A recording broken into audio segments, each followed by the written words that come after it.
Kaushik edu point YouTube চ্যানেলে history অনার্সের semester 4 suggestion নিয়ে আমি এলাম। প্রথমেই আমি CC10 দিয়ে আরম্ভ করব। তোমাদের CC10-এ অনেক প্রশ্ন থাকে, সিলেবাসটা অনেকটা বড়, তাও আমি চেষ্টা করব যে তোমাদের মূল ইম্পর্টেন্ট প্রশ্নগুলো নিয়ে আলোচনা করতে।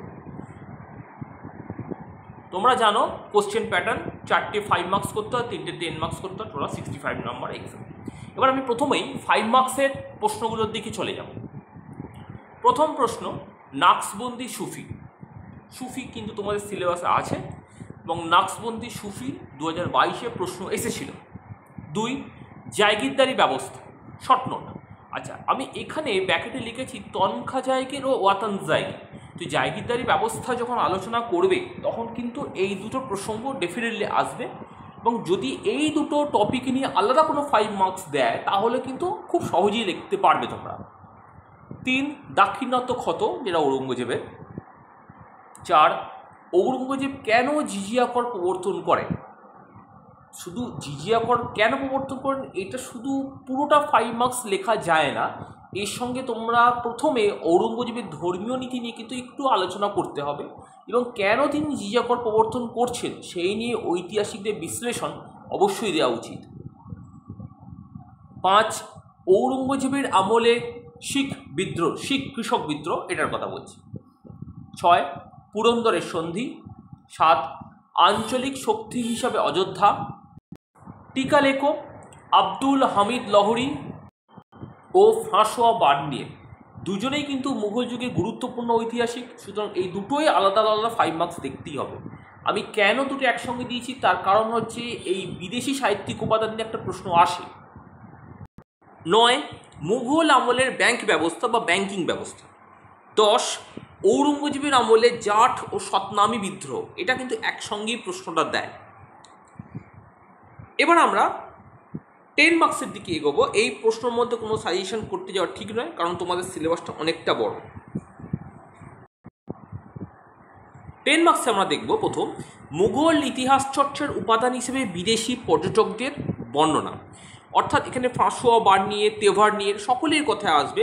সুতরাং এই বড় প্রশ্নটা যখন তোমরা পড়বে তখন কিন্তু খুব সহজেই ওই ফ্রাঁসোয়া বার্নিয়ের প্রশ্নটা কভার আপ হয়ে যাবে। সুতরাং আলাদা করে আমাদের বার্নিয়ারের প্রশ্নটা কিন্তু, এই যে বার্নিয়ার এখানে প্রশ্নটা আছে, এই বার্নিয়ারের প্রশ্নটা কিন্তু আলাদা করে কিন্তু করার দরকার নেই। তোমরা যে 10 মার্কসটা করবে এই বিদেশি পর্যটকদের বর্ণনা, সেখানে কিন্তু চলে আসবে এটা। 2, ঔরঙ্গজেব মুঘল সাম্রাজ্যের পতনের জন্য কতটা দায়ী ছিলেন। এটা কিন্তু ঐতিহাসিক বিশ্লেষণ দিয়েই বলতে হয়, শুধু এই কতগুলো পলিসি ঝরঝর করে লিখে গেলে এরমভাবে হয় না। যদুনাথ সরকারের যে আর্গুমেন্ট, তার পরবর্তীকালে অন্যান্য ঐতিহাসিক আথার আলী, সতীশচন্দ্র, এইগুলো কিন্তু খুব স্টেপ বাই স্টেপ উল্লেখ করতে হবে। 3, মুঘল আমলের শিল্প স্থাপত্য। আচ্ছা, এই মুঘল আমলের শিল্প স্থাপত্য বড় করে পড়া থাকলে এখান থেকে কোনো 5 মার্কস ওরা পরীক্ষায় তুলে দিতেই পারে, তোমরা দেখেছো সেটা বারবার হয়েছে। সুতরাং এইটা ভালো করে পড়া উচিত। মুঘল আমলে ভারত মহাসাগরীয় বাণিজ্য, বা যদি বলে মুঘল আমলের বৈদেশিক বাণিজ্য, একই উত্তর হবে। 5, মুঘল আমলে জায়গিরদারি সংকট কি এবং এটি মুঘল সাম্রাজ্য পতনে কীভাবে সাহায্য করেছিল। ঠিক আছে, এখানে একটা দাঁড়িয়ে হবে, মুঘল সাম্রাজ্য পতনে কীভাবে সাহায্য করেছিল। খুব ইম্পর্টেন্ট প্রশ্ন এটা। সতীশচন্দ্রের আর্গুমেন্ট আছে, একটা জায়গিরদারি সংকট, পরবর্তীকালে ইরফান হাবিবের একটা বক্তব্য আছে, সেই নিয়েই কিন্তু তোমাদের লিখতে হবে। 6, মুর্শিদ কুলি খায়ের রাজস্ব ব্যবস্থা। এই প্রত্যেকটি ইম্পর্টেন্ট কিন্তু প্রশ্ন কিন্তু ভেরি ভেরি ইম্পর্টেন্ট। আমি একদম বেশি প্রশ্ন দিইনি, 6টা দিয়েছি। যদি তোমরা সময় পাও, যদি তোমাদের হাতে সময় থাকে, তাহলে আমি বলবো শাহজাহানের মধ্য এশীয় নীতি কিন্তু একটু দেখে যাবে, যদি হাতে সময় থাকে। যদি না দেখো তাহলেও চলবে, আমি শাহজাহানের মধ্য এশীয়